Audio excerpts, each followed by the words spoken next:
Hello, my name is Leonardo Martinez at Legendary Beads in Austin, and today I'm going to show you how to use crimp ends. Here we have a little short bracelet. I'm going to put on spacers. Add your crimp. Clasp. And back through your crimp.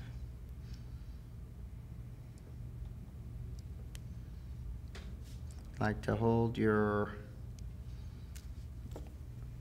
soft flex, which is the wire here, back through your spacers.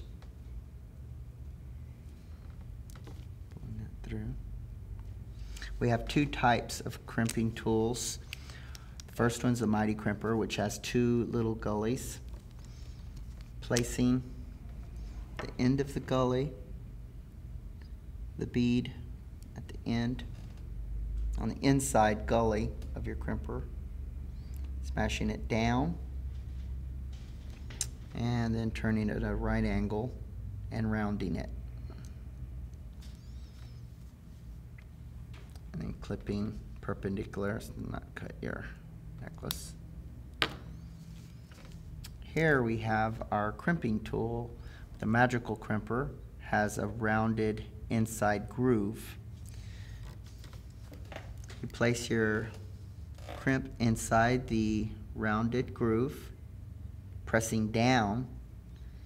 You'll have a ravioli looking crushed crimp.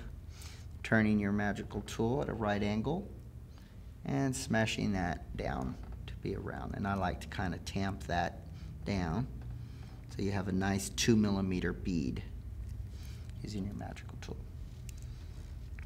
And this is how you use a crimp end.